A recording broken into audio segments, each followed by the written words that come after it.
2022, a year of bats, cats, dinosaurs, and avatars. Yes, greetings and welcome, fellow cogs, to another exciting expedition. In this video, we're exploring Tinseltown, or as I affectionately call it, La La Land, which coincidentally is my favorite film of the year so far.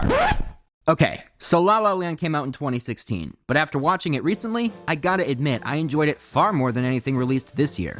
As much as I love me some superheroes and the occasional reboot, 2022 has given me serious franchise fatigue. While I'm definitely looking forward to films like Black Panther and Avatar, I'd be lying if I said I wasn't more excited for Damien Chazelle's next film, Babylon. After winning and then losing Best Picture during 2017's Oscars, I'm thinking Babylon has the potential to be Hollywood's biggest film of the year.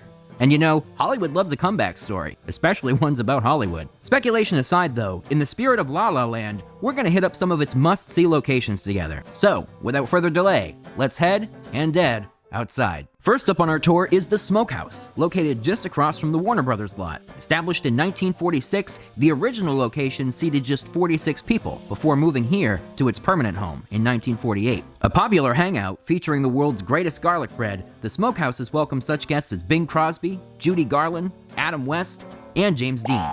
And while the food alone is definitely worth a visit, it also has ties to La La Land. The restaurant is where Mia and Seb meet for the first time, and where we first hear their theme, played by Ryan Gosling. And let me tell you, the 4 months Gosling spent learning how to play piano show in this film.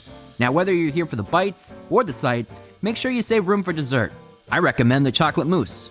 Next up is the famed Griffith Observatory, another classic Hollywood landmark which first opened its doors to the public way back in 1935. It's also just one of the many locations you can explore in Griffith Park, which encompasses over 4,210 acres. That's over 5 times the size of New York City's Central Park. Now what else can I say except the views from up here are out of this world. Get it? Out of this world? Because it's an observatory? Okay, anyway. Griffith Observatory offers some gorgeous views of Los Angeles. Of course, we're here for the La La Land connection.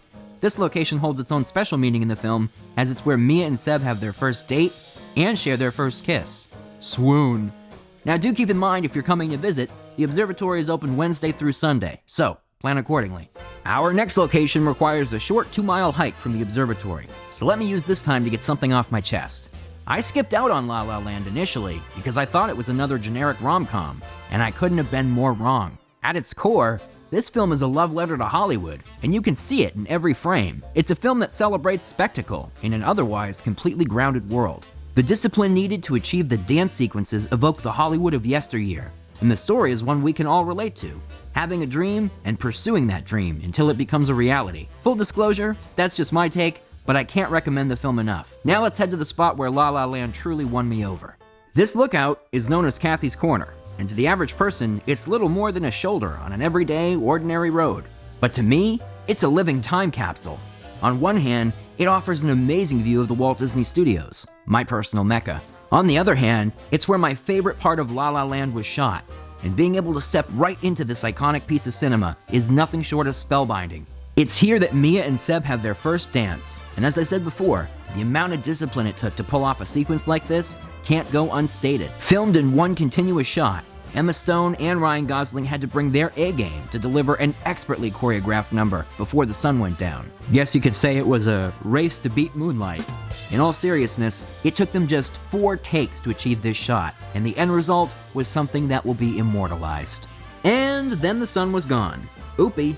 After narrowly avoiding a pack of howling coyotes on my trek back down, I found myself at the most fitting place to wrap our adventure, the world-renowned Scum and Villainy Cantina, a bar that celebrates everything geek, where all fandoms are welcome, just like this channel. If you happen to find yourself on Hollywood Boulevard, do yourself a favor and pay the fine folks at the Cantina a visit. They've got amazing drinks and rations that hit the spot. JC, if you happen to be watching, Jeff's kiss. Now the question still stands. Which film will be Hollywood's biggest this year?